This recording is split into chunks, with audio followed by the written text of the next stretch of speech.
Praise the Lord. இயேசுவின் ரத்தம் ஜெயம். தினமும் இயேசு நிகழ்ச்சிக்கு உங்களை கர்த்தராகிய இயேசு கிறிஸ்துவின் நாமத்தில் வரவேற்கிறேன். செய்தியின் தலைப்பு, உங்களது வைராக்கியத்திற்கு இதோ பலன்.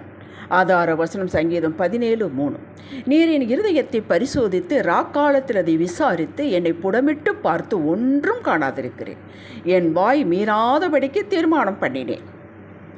தகப்பனே, இந்த செய்தியை கேட்டுக்கொண்டிருக்கும் மக்களுக்கு இன்று ஆத்ம விடுதலை, சரீர விடுதலை கொடுத்து நீர் அவரோடு இருக்கிறீர் என்பதை ஒரு அடையாளம் மூலம் காட்டுவீராக. இயேசுவே நாமத்தில் பிதாவே, ஆமென்.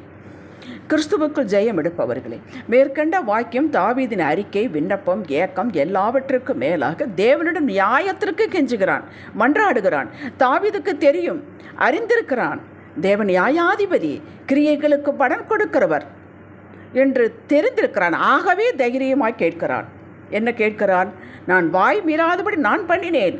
என் இதயத்தை சோதித்து பாரும், புடமிட்டு பாரும், என்னை ஆசீர்வதியும் என்று அங்கலாய்க்கிறான்.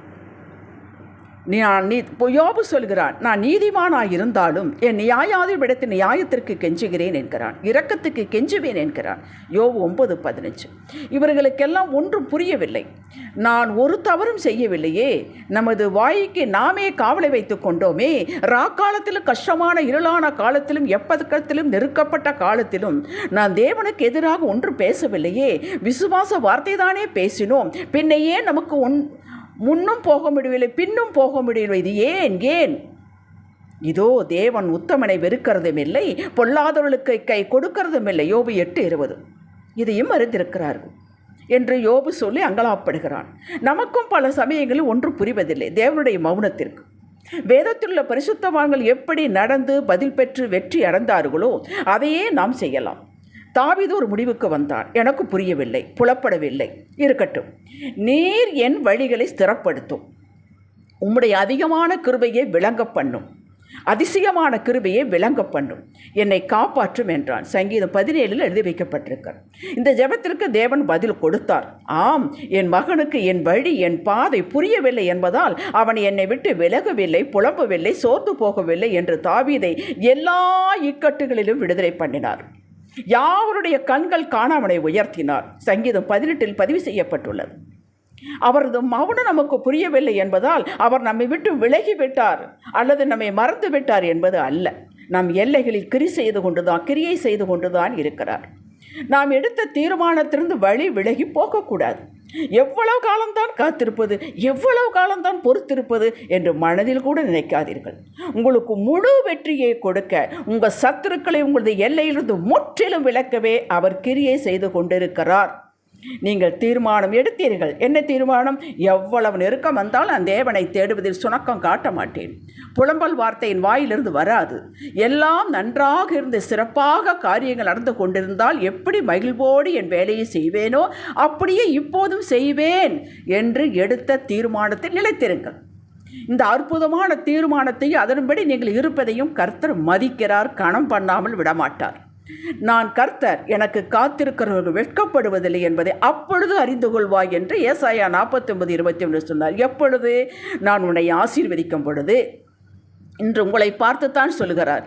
எப்பொழுது ஆசீர்வதிப்பார், எப்படி ஆசீர்வதிப்பார் நீங்கள் கேட்கிறீர்கள். இதற்கு பதில் ஏசாயா 49, 10, 11, 22 வசனங்களை வாசியுங்கள்.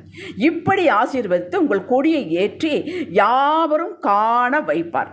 கர்த்தரனை கைவிட்டார், ஆண்டவரனை மறந்துவிட்டார் என்று நீங்கள் ஒரு விஷயம் சொன்னீர்கள் அல்லவா, மனதில் நினைத்தீர்கள் அல்லவா, அதை நினைத்து மனம் வருந்துவீர்கள்.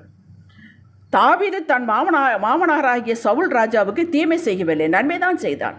வாயை திறந்து அவனுக்கு விரோதமாகவோ தேவனுக்கு விரோதமாக ஒரு வார்த்தையும் சொல்லவில்லை. ஆகிலும் நெருக்கம், எனக்கு புறாவை போல் சிறகுகள் இருந்தால் பறந்து போயிருப்பேன் என்றுதான் அங்கலாய்ப்பட்டான். அவனுக்கு என்று ஒரு காலத்தை தேவன் நியமித்து வைத்திருந்தார். அதுதான் ஏற்ற காலம். அப்பொழுது காரியங்கள் எல்லாம் மளமளவென்று நடந்தன. அரியணை ஏறினார். 40 வருடங்கள் சமஸ்த இஸ்ரவேலை ஆட்சி செய்தார். அதுபோல உங்களுக்குரிய ஏற்ற காலம் வெகு தொலைவில் இல்லைங்க, சீக்கிரம் வருகிறது. அதுவரை அவரது பலத்த களத்திற்குள் அடங்கி இருங்கள். அவர் உங்களை உயர்த்துவார். தாவீது கேட்டானே, உம்முடைய அதிசயமான கிருபை எனக்கு விளங்கப்படும் என்று நீ கேளுங்கள். நீங்கள் மனிதனிடமிருந்து தயவு உயர்வை எதிர்பார்க்காதீர்கள். ஏசாயா 49:17 படி உங்கள் குமாரர் தீவிரித்து வருவார்கள். உங்கள் பிள்ளைகள் இடத்தில் வருவார்கள். இழந்து போனதை பெற்றுக்கொள்வீர்கள். விரோதித்தவர்களெல்லாம் திரும்பி வருவார்கள். உங்களை நிர்மூலமாக்கினவர், உங்களை பாழாக்கினவர் உங்களை விட்டு புறப்பட்டு போய் விடுவார்கள். உங்கள் துக்க நாட்கள் முடிந்து விட்டது. அற்புத நேரம், ஏற்ற நேரம் வரும் வரை உங்களது உத்தமத்திலிருந்து விலகி விடாதீர்கள். உத்தமத்திலிருந்து எப்படி விலகாமல் இருப்பது? உத்தமம் என்றால் என்ன? ஒழுங்காக வேதம் வாசிப்பது, எப்பொழுதும் போல ஜெபிப்பது, எப்போதும் போல ஆலயத்துக்கு போவது, இதுதான் உத்தமம். அதிலிருந்து விலகி விடாதீர்கள். நீங்கள் உங்கள் நிலையில் நில்லுங்கள். சகல பிரயாசத்திற்கு பிரயோஜனம் உண்டு, பலன் உண்டு. ஜெபிக்கலாம். தகப்பனே, நெருக்கத்தின் மத்தியில் உம்மை இறுக்கமாக பிடித்து கொண்டேன் என்பதையும் உத்தமத்திலிருந்து நான் வழி விலகவில்லை என்பதை நீர் அறிவீர். அந்த ஏற்ற காலம் இன்றே இருக்கட்டுமே சுவாமி. இயேசுவின் நாமத்தில் பிதாவே, ஆமேன். ஹல்லேலூயா.